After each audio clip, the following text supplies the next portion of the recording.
ইশরাককে শপথ না পড়ানোর রিটের রায় আজ। মৎস্য ভবন এলাকায় সমর্থকদের ঢল, আন্দোলনকারীদের যমুনা অভিমুখে পদযাত্রা। ইসির সামনে এনসিপির বিক্ষোভ কর্মসূচি আজ। নির্বাচন কমিশন পুনর্গঠন ও জাতীয় নির্বাচনের আগে স্থানীয় সরকার নির্বাচনের দাবি। এই যাত্রায় পশ্চিমাঞ্চল ট্রেনের অগ্রিম টিকিট বিক্রি শুরু, বিকেলে মিলবে পূর্বাঞ্চলের টিকিট। আজ দেওয়া হচ্ছে 31 মের টিকিট। ভারী বৃষ্টিতে নোয়াখালী, রংপুর সহ বিভিন্ন জেলায় জলবদ্ধতা। সিলেট, কুমিল্লা ও জামালপুরের বেশিরভাগ নদ নদীর পানি বৃদ্ধি। যুক্তরাষ্ট্রের সঙ্গে পারমাণবিক আলোচনার সাফল্য নিয়ে ইরানের সন্দেহ প্রকাশ। পরমাণু চুক্তি সহজ হবে না পর্যবেক্ষণ মার্কিন পররাষ্ট্রমন্ত্রী। এবং সিরিজ নির্ধারণী ম্যাচে রাতে মাঠে নামবে বাংলাদেশের সংযুক্ত আরব আমিরাত। জয় ছাড়া বিকল্প ভাবছে না টাইগাররা।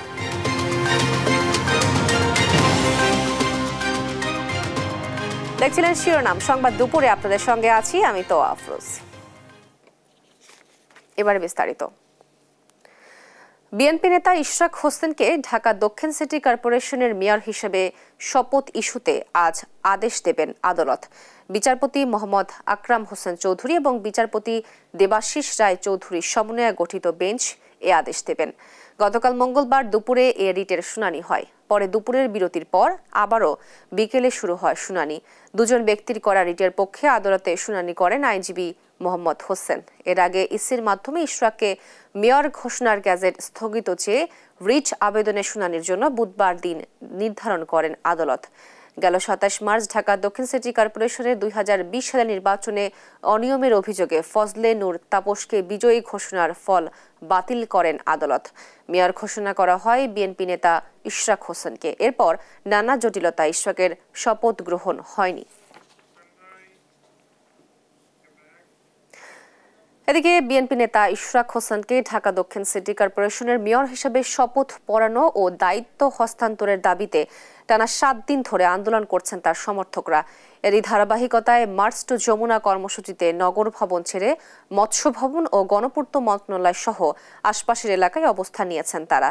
বুধবার সকাল থেকে আন্দোলনকারীরা হাইকোর্ট গেট, প্রেস ক্লাব ও শিক্ষা ভবনের মোড়ে জমায়েত হন। স্লোগানে স্লোগানে এলাকা উত্তাল করে তোলেন তারা। পরে সবাই একসঙ্গে মৎস্য ভবনের সামনে অবস্থান নেন। এতে চারিদিকে সড়কে যান চলাচল বন্ধ হয়ে যায়। এদিকে দাবি আদায়ে প্রধান উপদেষ্টার কার্যালয়ে যমুনার দিকে যাচ্ছেন ইশরাকের সমর্থকরা।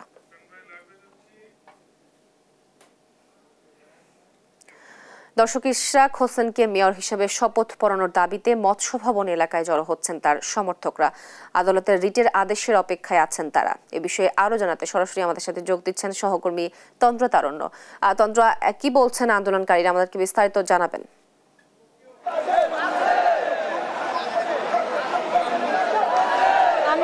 আছি বলা যায় যে কাকড়ার মোড়ের এখানে, এবং এই ঈশ্বরকের সমর্থনে যারা আন্দোলন করছিলেন তারা কিন্তু সকাল থেকে মৎস্য ভবনের সামনে তারা ছিলেন এবং মৎস্য ভবন থেকে কিন্তু তারা ধীরে ধীরে আসলে যমুনার সামনে তারা আসছেন এবং এখানে এসে তারা এখানে একত্রিত হয়ে বিভিন্ন স্লোগানে আসলে পুরো জায়গাতে কিন্তু তারা মুখর করে রেখেছিলেন এবং তারা বারবার একটি কথা বলছেন যে আসলে আজকে আদালতের যে রায়, এই রায় যদি আসলে তাদের পক্ষে না হয় সেক্ষেত্রে কিন্তু তারা আরো কঠোরতম অবস্থান কর্মসূচি তারা গ্রহণ করবেন এবং আরো কঠোর কর্মসূচিতে তারা নামবেন এবং আরো কঠোরভাবে শক্ত হাতে তারা কিন্তু আন্দোলন করবেন বলে তারা জানিয়েছিলেন। এবং সকাল থেকে আমরা দেখেছি যে দলে দলে কিন্তু বিভিন্ন দলীয় ব্যানার থেকে শুরু করে নগরবাসীর ব্যানারে কিন্তু ইশরাকপন্থী যারা রয়েছেন, ইশরাকের সমর্থনে যারা রয়েছেন তারা কিন্তু আসলে ধীরে ধীরে একত্রিত হয়ে মৎস্য ভবন, কাকরেল ও সচিবালয় সবগুলো এলাকা জুড়ে কিন্তু এবং মৎস্য ভবনের আশেপাশে যে এলাকাটি রয়েছে, বিশেষ করে যদি আমি একটু বলি যে উচ্চ আদালতের আশেপাশে যে এলাকাটি রয়েছে পুরো এলাকা জুড়েই কিন্তু তারা এখানে ছিলেন এবং দলে দলে একত্রিত হয়ে তারা কিন্তু একত্রিত হয়েই তারা এখানে এসেছেন এবং এখানে একত্রিত হয়ে তারা বিভিন্ন ধরনের স্লোগান দিচ্ছেন এবং বারবার একটি কথা বলছেন যে আসলে ইশরাককে যতক্ষণ না পর্যন্ত শপথ পাঠ করানো হচ্ছে ততক্ষণ পর্যন্ত তাদের যে আন্দোলন এইটি কিন্তু তারা চলমান রাখবেন। এবং গতকালের কর্মসূচিতে যেমনটা ঘোষণা দিয়েছিলেন যে আসলে তারা বলছিলেন যে তারা গতকালের যে কর্মসূচির কথা বলেছিলেন অর্থাৎ আজকে সকাল থেকে সকাল 10টা থেকে তারা আরো কঠিনভাবে আন্দোলন করবেন, তেমনটাই কিন্তু আমরা এখন দেখতে পাচ্ছি এবং তারা ঠিক কথা মতোই তারা কিন্তু আজকে কঠোরভাবে আন্দোলন করছেন এবং হাইকোর্ট হাইকোর্টের রায়ের অপেক্ষায় তারা রয়েছেন। যদি এই রায় তাদের পক্ষে না হয় সেই ক্ষেত্রে কিন্তু তারা আরও বেশি অন্যদিকে তাদের কর্মসূচি নেবেন বলেও তারা জানিয়েছেন। এবং গতকালকে কিন্তু তারা বলছিলেন যে আসলে যদি ইশরাককে মেয়র হিসেবে শপথ পাঠ না করানো হয় সেই ক্ষেত্রে কিন্তু তারা বলছেন যে তারা অনশনেও যেতে রাজি আছেন, প্রস্তুত আছেন। এবং আজকে সকাল থেকে আমরা যেটা শুনছিলাম যে তারা লং মার্চ টু যমুনা ঘোষণা করবেন এবং লং মার্চ টু যমুনা করবেন। তবে এর আগে ঘোষণার আগে কিন্তু আমরা দেখতে পাচ্ছি যে ইশরাকপন্থী যারা রয়েছেন, ইশরাকের সমর্থনে যারা রয়েছেন তারা কিন্তু সবাই একত্রিত হয়ে এই যমুনার সামনে কিন্তু তারা এদিকে চলে এসেছেন এবং এখানে কিন্তু তারা একত্রিত হয়ে অবস্থান করছেন। এবং এখন পর্যন্ত এখানে যতটুকু পরিস্থিতি, এখানে কিন্তু ধীরে ধীরে অনেক মানুষজন, শত শত মানুষজন তারা এখানে একত্রিত হয়েছেন এবং একত্রিত হয়ে তারা নগরবাসী ব্যানার থেকে শুরু করে দলীয় ব্যানারে তারা এখানে বিভিন্ন ধরনের স্লোগান দিচ্ছেন। আমরা কয়েকজনের সাথে কথা বলে যেটি জানতে পেরেছি, তারা বলছেন যে আজকে যদি রায় তাদের পক্ষে না আসে সেক্ষেত্রে তারা তো আরও কঠিনভাবে অনশন করবেনই, যারা অবস্থান কর্মসূচি পালন করবেনই। পাশাপাশি তারা যদি বলছেন যে তারা পুরো নগরকে কিন্তু অচল করে দিবেন, অর্থাৎ পুরো নগরের যে অন্যান্য যে সেবাগুলো রয়েছে সেগুলো কিন্তু তারা বন্ধ করে দেওয়ার কড়া হুঁশিয়ারও কিন্তু তারা দিয়েছেন। এবং এখানে আমরা দেখেছি সকালে তারা নানা ধরনের স্লোগান দিচ্ছেন, স্লোগান পুরো জায়গাটা আসলে মুখরিত করে রেখেছেন। আমি একটু চেষ্টা করবো একজনের সাথে কথা বলার, যদি একটু কথা বলতে পারি। যে ভাইয়া একটু কথা বলছি, সেটা হচ্ছে আজকের যে কর্মসূচি, এই কর্মসূচি অনুযায়ী যদি আজকে আদালতের রায় আপনাদের পক্ষে না আসে সেক্ষেত্রে আপনারা আসলে কোন দিকে মন নেবেন, আপনাদের কর্মসূচি কোন দিকে যাবে? আদালতের রায়, এটা তো রায় মানতে হবে। বিগত দিনে আদালতকে বিসর্জন দিয়ে স্বৈরাচার সরকার যা করেছে, এখনো তো নব্য স্বৈরাচার তাই করছে। আমরা কি আদালতের রায় মানবো না? আদালতের রায়ের পক্ষে আমরা আজকে মাঠে আসছি। আদালতের রায়কে মানতে হবে এবং ইশরাক হোসেনকে মেয়র হিসেবে ঘোষণা দিতে হবে। তাকে বসার যোগ্যতা অর্জন করতে হবে, তাকে বসতে দিতে হবে। এটা আমাদের দাবি। আজকে রাজপথে আছি, রাজপথে থাকবো যতক্ষণ পর্যন্ত দাবি আদায় না হবে, ততক্ষণ পর্যন্ত আমরা রাজপথ ছাড়বো না ইনশাআল্লাহ। এই দাবি না মানা হলে আপনারা কি আরো অন্য কি কর্মসূচি গ্রহণ করতে পারেন?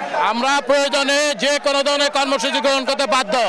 আদালতের রায় থেকে অবমাননা করা হয়েছে, এই রায়কে বাস্তবায়ন করার জন্য রাজপথে থেকে রাজনৈতিক মোকাবেলা করবো ইনশাআল্লাহ। আমরা যেমনটা বলছিলেন যে আসলে যদি এই রায় না মানা হয় সেই ক্ষেত্রে, অর্থাৎ তাদের পক্ষে যদি রায় না আসে সেক্ষেত্রে তারা আরো কঠিনভাবে তারা আন্দোলন করবে। তবে আজকে এই রায়ের উপরে আসলে নির্ভর করবে যে পরবর্তী তারা এই আন্দোলন আসলে কোন দিকে মন নেবে। তো এই ছিল আমার কাছে এখন পর্যন্ত সর্বশেষ। তন্দ্রা, আপনাকে ধন্যবাদ। দর্শক, মৎস্য ভবনের সামনে থেকে আমাদেরকে বিস্তারিত খবর জানাচ্ছিলেন আমাদের সহকর্মী তন্দ্রা তারণ্য। নির্বাচন কমিশন পুনর্গঠন ও স্থানীয় সরকার নির্বাচনের দাবিতে নির্বাচন কমিশন ভবনের সামনে বিক্ষোভ সমাবেশ করছেন জাতীয় নাগরিক পার্টি। এ নিয়ে আরো জানাতে সরাসরি যোগ দিচ্ছেন আমাদের সহকর্মী শিউলি রায়। শিউলি, কি বলছেন আন্দোলনকারীরা, আমাদেরকে বিস্তারিত জানাবেন।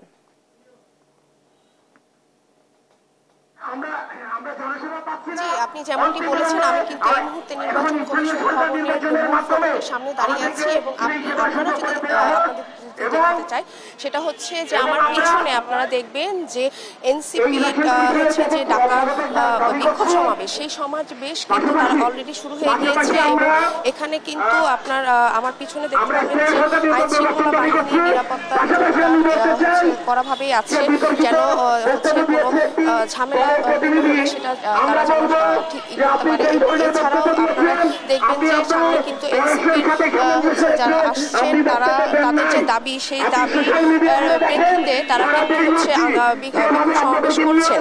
তো ইতিমধ্যে আপনারা জানেন যে এনসিপির যে আহ্বায়ক নাহিদ ইসলাম কিন্তু বলেছেন যে এবার নির্বাচন কমিশন তাদের আসলে আস্থা নেই এবং তাদের যে দাবি যে এবার নির্বাচন কমিশন কিন্তু পক্ষপাতমূলক আচরণ করছে এবং অন্যদিকে কিন্তু সংস্কার প্রস্তাবনার যে হচ্ছে আমল, সেই আমল কিন্তু হচ্ছে গিয়ে নেয়নি, সংস্কার প্রস্তাবনার যেসব জিনিস সেগুলোর আমলে নেয়নি। এছাড়াও কিন্তু আপনারা জানেন যে গেল বছরে নভেম্বরের 21 তারিখ হচ্ছে যে আইন মেনে নির্বাচন কমিশন গঠন করা হয়, সেই গঠন প্রক্রিয়াতেও কিন্তু তারা হচ্ছে প্রশ্ন তুলেছে এবং সেই প্রেক্ষিতে গঠন প্রক্রিয়া ত্রুটিপূর্ণ রয়েছে। এছাড়াও হচ্ছে গিয়ে স্থানীয় সরকার নির্বাচনের দাবি কিন্তু জানিয়ে কিন্তু আজকে এই বিক্ষোভ সমাবেশ। তো এই বিক্ষোভ সমাবেশে হচ্ছে অলরেডি হচ্ছে আপনার এনসিপির যে আহ্বায়ক উনি হচ্ছে সানোয়ার তুষার, উনি কিন্তু উপস্থিত আছেন এই মুহূর্তে এই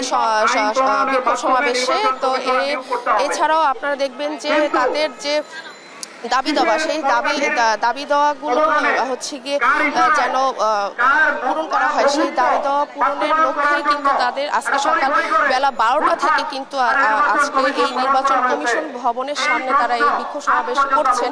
তো দেখা যাক যে হচ্ছে এই তাদের দাবি দেওয়া পূরণ হয় কিনা এবং তাদের এই ব্যাপারগুলোতে আমলে নিয়ে সরকারের থেকে কোনো নির্দেশনা আসে কিনা বা নির্বাচন কমিশনের সাথে কি তারা কথা বলবে কিনা বা তাদের সাথে হচ্ছে গিয়ে সমঝোতা হবে কিনা সেটা পরবর্তীতে আমরা হচ্ছে গিয়ে জানতে পারবো।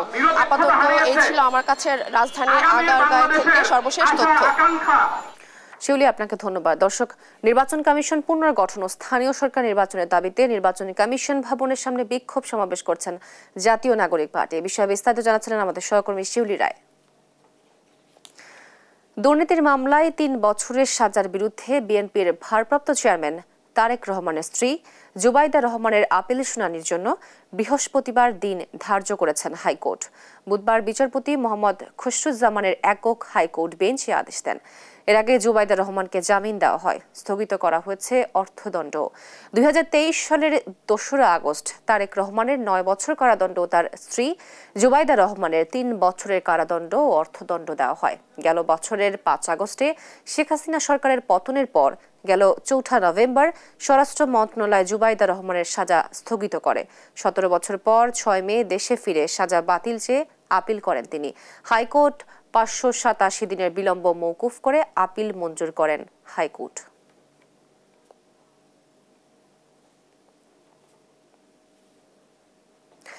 আসন্ন ঈদুল আজহা উপলক্ষে ট্রেনের অগ্রিম টিকিট বিক্রি শুরু করেছে রেলওয়ে। বুধবার সকাল 8টায় অনলাইনে অগ্রিম টিকিট বিক্রি শুরু হয়। রেলওয়ের সিদ্ধান্ত অনুযায়ী আগামী 1 জুনের টিকিট 22 মে, 2রা জুনের টিকিট 23 মে ও 3রা জুনের টিকিট 24 মে, 4 জুনের টিকিট 25 মে এবং 5 জুনের টিকিট 26 মে এবং 6 জুনের টিকিট 27 মে পাওয়া যাবে। ঈদ পরবর্তী ফিরতি যাত্রার 9 জুনের অগ্রিম টিকিট 30 মে পাওয়া যাবে। যাত্রীদের টিকিট ক্রয়ের সুবিধায় পশ্চিমাঞ্চলের ট্রেনের টিকিট সকাল 8টা থেকে এবং পূর্বাঞ্চলের টিকিট দুপুর 2টা থেকে ইস্যু করার সিদ্ধান্ত নিয়েছে রেলওয়ে। এই যাত্রার সব টিকিট শুধু অনলাইনেই পাওয়া যাবে। যেহেতু সকাল 8টা থেকে পশ্চিমাঞ্চলের ট্রেনের টিকিট দেওয়া হচ্ছে, 17,000 প্লাস আমাদের আসন ছিল, ওটার এগেনস্টে প্রায় 30 লাখ যাত্রী টিকিট ক্রয়ের চেষ্টা করছে, সার্ভারে হিট করেছে আর কি। আর অসঙ্গতির বিষয়ে কোনো তথ্য আমাদের কাছে অভিযোগ আসেনি। গত ঈদ উল ফিতরে খুব সুন্দরভাবে যাত্রীদের সন্তুষ্টি অর্জন করতে পেরেছি যাত্রী সেবা এবং টিকিট প্রদানের ক্ষেত্রেও। এবারও ইনশাল্লাহ আমরা আশা করি যাত্রীদের সেবা এবং টিকিট প্রাপ্যতার বিষয়ে সন্তুষ্টি অর্জন করতে পারব। এই যাত্রায় ট্রেনের অগ্রিম টিকিট বিক্রি চলছে। এ বিষয়ে সর্বশেষ পরিস্থিতি জানাতে রাজধানীর কমলাপুর থেকে সরাসরি যোগ দিচ্ছেন আমাদের সহকর্মী ফাহিম ইউসুফ। ফাহিম, ঈদ যাত্রা ঘিরে কি তথ্য আছে আপনার কাছে, আমাদেরকে বিস্তারিত জানাবেন।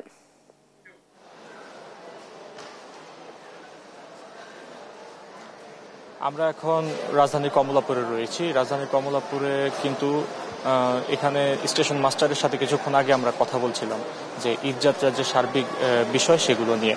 তো তিনি জানান যে এবারের ঈদযাত্রায় কিন্তু অগ্রিম টিকিট বিক্রি হচ্ছে। অগ্রিম টিকিট বিক্রির এই প্রক্রিয়া কিন্তু সম্পূর্ণ অনলাইনে হচ্ছে।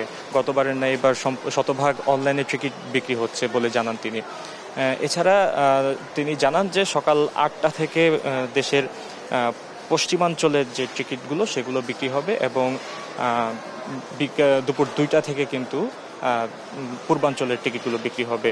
তো ঈদযাত্রার এই সার্বিক বিষয়গুলো নিয়ে জানতে চাইলে স্টেশন ম্যানেজার আমাদেরকে জানান যে সকাল 8টায় টিকিট বিক্রি শুরু হলে 1 ঘন্টার মাথায় কিন্তু সেটি 10,000-এর বেশি ছাড়ায় অনলাইনে 10,000-এর বেশি গ্রাহক তখন টিকিট কিনছিলেন। এছাড়া সার্বিক ব্যবস্থাপনা নিয়ে জানতে চাইলে তিনি জানান যে এবার সার্বিক ব্যবস্থাপনায় অতিরিক্ত নিরাপত্তা ব্যবস্থা নেওয়া হয়েছে এবং অতিরিক্ত ট্রেন দেয়া হয়েছে। কমিউটার ট্রেনের পাশাপাশি কিন্তু আন্তনগর ট্রেনের সংখ্যা বৃদ্ধি করা হয়েছে। এ পর্যন্ত 10টি আন্তনগর ট্রেন বৃদ্ধি করার খবর আমাদেরকে জানান এবং অতি দ্রুত সামনে আরও স্পেশাল ট্রেনের ব্যবস্থা করা হবে বলেও জানান।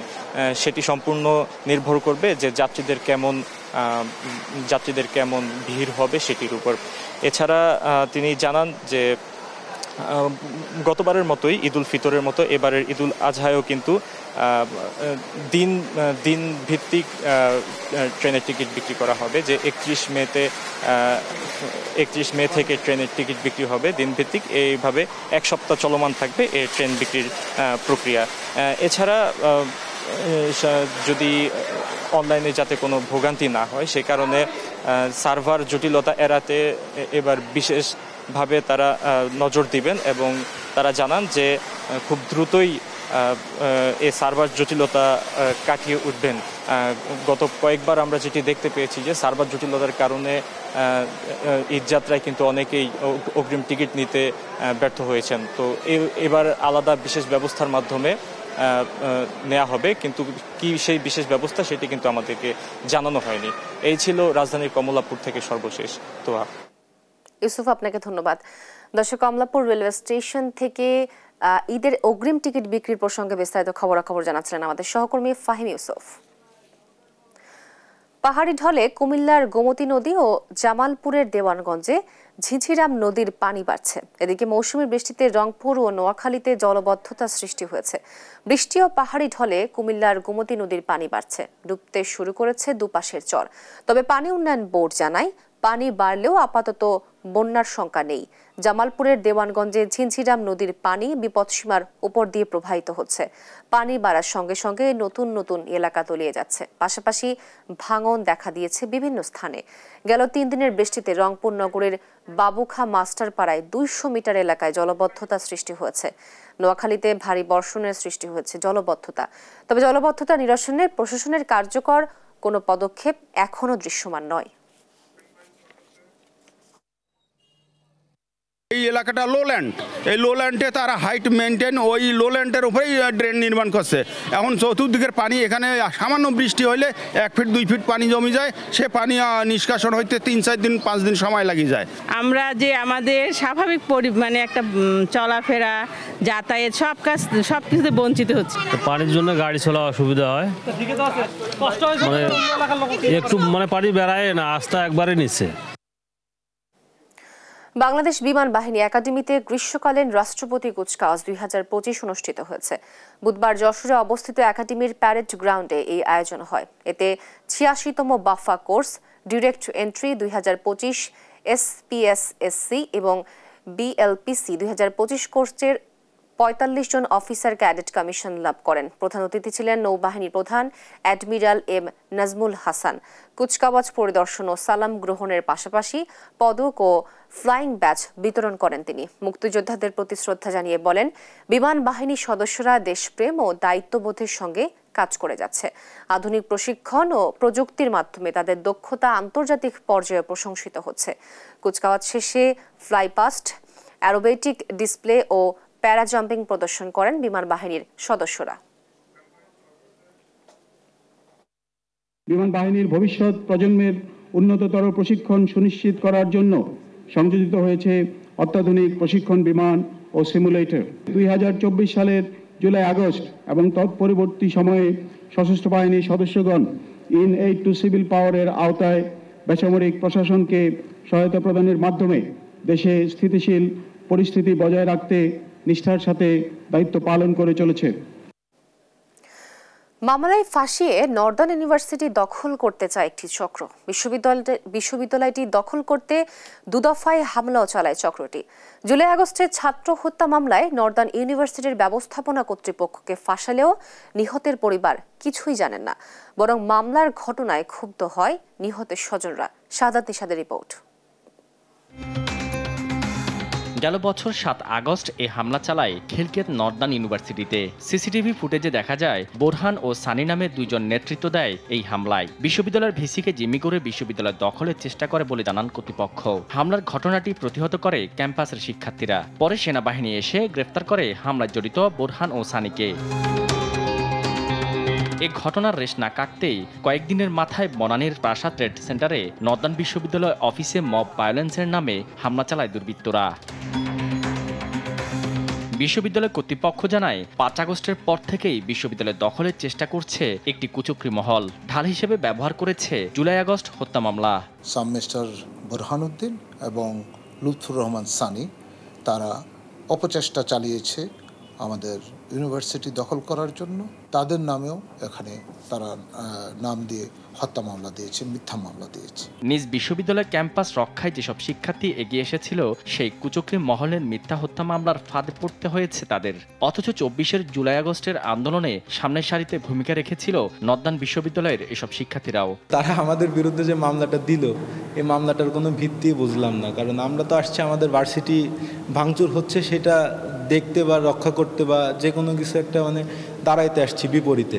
সেদিনের হামলায় জড়িত ছাড়া পাওয়া লুৎফুর রহমান সানির কাছে দেশ টিভি টিম সত্যতা জানতে চাইলে উল্টো বেসরকারি বিশ্ববিদ্যালয়টির মালিক দাবি করেন নিজেকে। আমাদেরকে ডেকে নিয়ে গিয়ে সেখানে আসলে আমাদেরকে রীতিমতো একটা চাপে ফেলে আমাদেরকে পুলিশ ধরিয়ে এবং আইনি মামলায় আমাদেরকে জড়ানো হয়েছে। বিশ্ববিদ্যালয়টির প্রতিষ্ঠাতা ভিসি সহ কর্মকর্তাদের নামে ছাত্র হত্যার 2টি মামলার বিষয়ে অনুসন্ধান করে দেশ টিভি। গুলশান থানায় দায়ের করা মামলার বাদী জানান আসামিদের চেনেন না তিনি। একই সাথে জানান তার ছেলের মামলা করে দিয়েছিল অন্যরা। কিছু কিছু বলা হয় না যে আমার এগুলা গোছাইছে বা দিচ্ছে, তা আমি তো মনে করছি যে যাক, আমি জানি না যে এটা একজনে গোছাইছে, তুমি গেছো, তুমি যে আমাদের একটা উপকার করছো।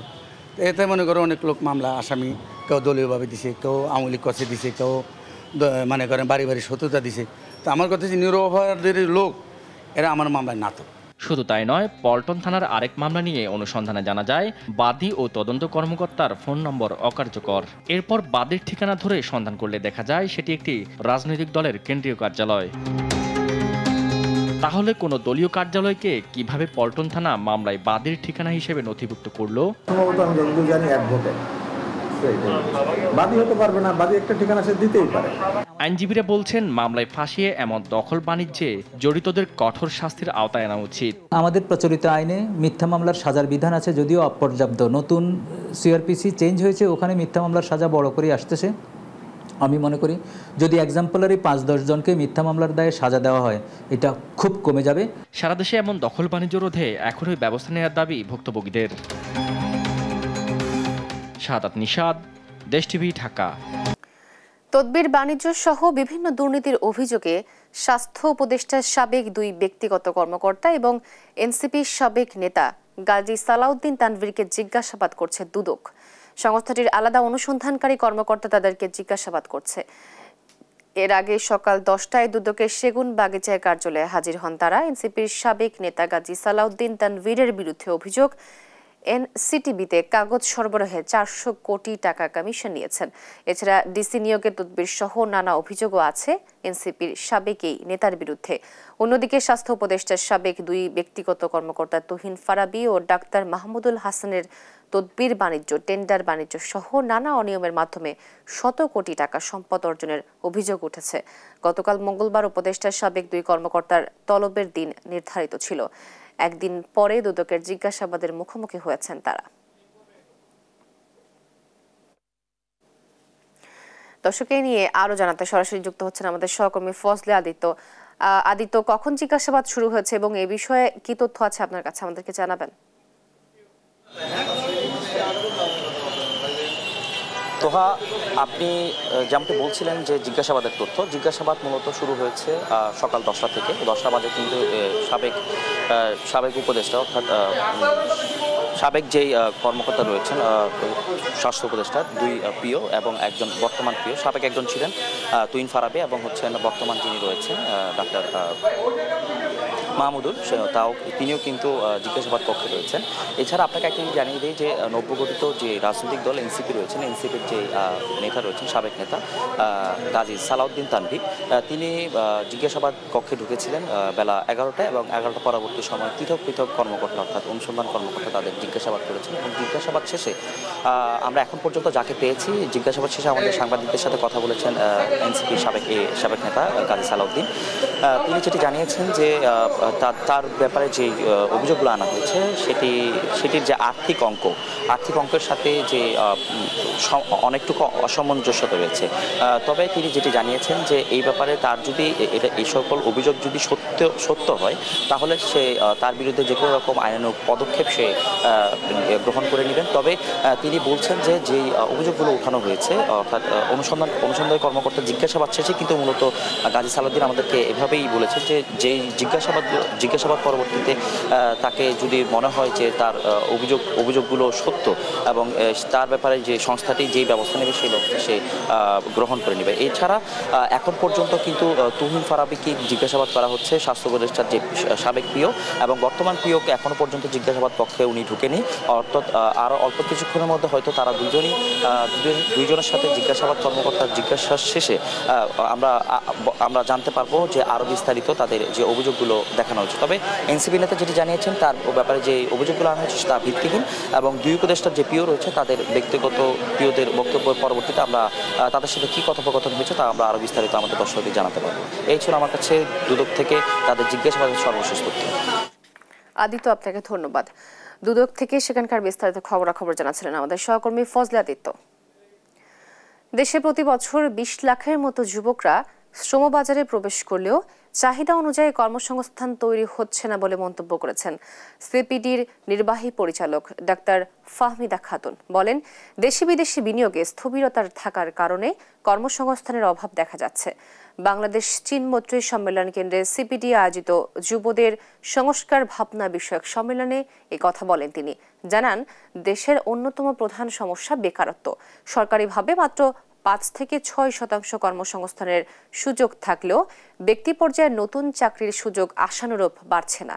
এজন্য প্রযুক্তিকে কাজে লাগিয়ে যুব সম্প্রদায় কিভাবে ব্যক্তি পর্যায়ে কর্মসংস্থান তৈরি করতে পারে সে লক্ষ্যে দিনব্যাপী এই সম্মেলন নিজেদের ভাবনা তুলে ধরবেন অংশগ্রহণকারীরা। বাকি কর্মসংস্থান কোথায় হবে তার জন্য প্রয়োজন ব্যক্তি খাত, কিন্তু ব্যক্তি খাতের ক্ষেত্রে আমরা দেখি যে সেখানে এক ধরনের স্থবিরতা, সেখানে ব্যক্তি খাতের প্রসার বিনিয়োগ এগুলো হচ্ছে না, যার কারণে আমাদের কর্মবাজার শ্রমবাজার সংকুচিত রয়ে গিয়েছে। এখানে এমন কোনো পরিবর্তন হয়নি অর্থনৈতিক ক্ষেত্রে যে কর্মসংস্থান সৃষ্টি হয়ে যাবে। আমরা এখনো দেখছি বিনিয়োগ, ব্যক্তি খাতের বিনিয়োগ, বিদেশি বিনিয়োগ ইত্যাদি ক্ষেত্রে এক ধরনের স্থবিরতা রয়েছে। রাজধানীর আফতাবনগরে গ্যাস লিকেজ থেকে বিস্ফোরণের ঘটনায় দগ্ধ শিশু তানজিলা ও তার মায়ের মৃত্যুর পর এবার না ফেরার দেশে পাড়ি জমিয়েছেন তানজিলার বাবা তোফাজ্জল হোসেন। বুধবার ভোরে জাতীয় বার্ন ও প্লাস্টিক সার্জারি ইনস্টিটিউটে চিকিৎসাধীন অবস্থায় তোফাজ্জল হোসেনের মৃত্যু হয়। এ নিয়ে গ্যাস লিকেজ থেকে বিস্ফোরণের ঘটনায় 3 জন মারা গেলেন। এর আগে 18 মে বিকেল 3টার দিকে বার্ন ইনস্টিটিউটের হাই ডিপেন্ডেন্সি ইউনিটে চিকিৎসাধীন অবস্থায় মারা যায় ছোট্ট তানজিলা। 7 ঘন্টা পর বার্ন ইনস্টিটিউটে চিকিৎসাধীন অবস্থায় না ফেরার দেশে পাড়ি জমান তানজিলার মা মনসুরা। বার্ন ইনস্টিটিউটের আবাসিক সার্জন ডাক্তার শাওন বিন রহমান মা মেয়ের পর বাবার মৃত্যুর খবর নিশ্চিত করেছেন।